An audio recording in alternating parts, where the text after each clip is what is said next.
What's up, guys? This is Will, and I'm back with another video. And today we're taking a look at the LG V20. Now this is late 2017. I know this phone came out a year ago, but let me tell you, I slept on it when it came out, but I definitely am enjoying this phone right now. Now, I picked this up after watching my Project 13 talk about how great this phone is, and then I watched a video from my man BG Tech Life talking about how great this phone is.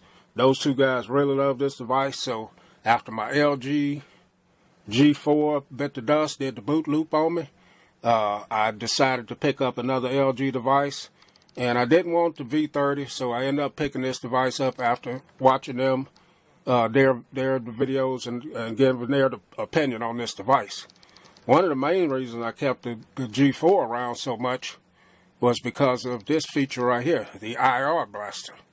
Now this is probably one of the last phones that I know of to have that feature on it, but it's not the main reason why I picked this up. I was looking for another backup phone, or sometimes use it as my daily driver, and this thing kind of fit the bill. I like big phones. This has a flat screen on it, and it has military grade design to it. I really like how they made the chin and the forehead right here. That looks good to me. I really like it. This thing is running the Snapdragon 820. Has 4 gigabytes of RAM. That's not the latest and greatest processor, but it does a pretty good job for me. If I don't have too many apps open at one time, it's able to keep up. This is running Nougat on it, and it does a great job. It has 2 streams. This little screen up here, 2.1-inch screen, where you can customize. As you can see, I got Will H Tech Review up there. One of my favorite channels as well. You can have your most frequent apps you use right there. You can control your music from here. You can take a screenshot and share it right on it, whatever. You can turn your flashlight on.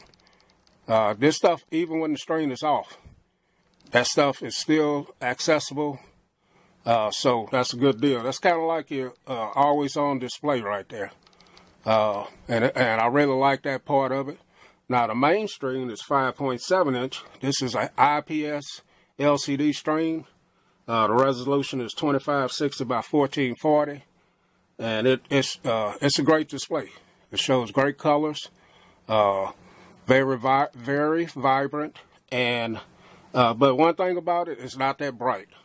I noticed that, which with a lot of my LG phones, the screen just not that bright on it. Right here, you can see I got it cranked up all the way for the video, but it looks good. It really does look good, and it gives off some good colors. So this has a removable 3200 milliamp battery, has quick charge 3.0, but it's not a wireless charge device. Well, like I said, this is a removable battery, so you can go from 0 to 100 just by pulling this metal cover off of there, popping your new another battery in there, you keep it moving.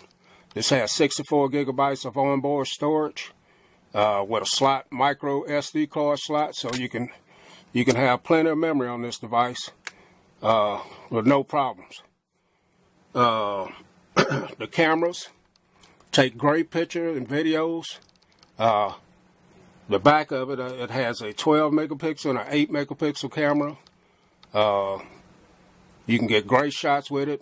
The front is a 5 megapixel. I'm not going to go into too much about all the specs on this thing. I just really want to kind of hit on some of them and tell you my opinion from using it for 2 weeks, which is this is a definite go. I would recommend this phone, no doubt about it. The speaker, it's not that loud. That's one thing I don't like about it. If you like playing your music without putting on headphones or using Bluetooth, this speaker's not that loud.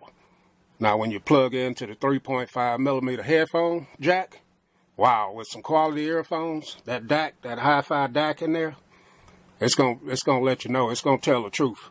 It puts out some great audio through that. I really like that. Now this is a military grade standard device.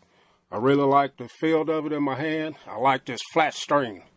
Everybody's going to that curved display, but I like this device because of that flat string, and it's big, and I just like the big devices like this.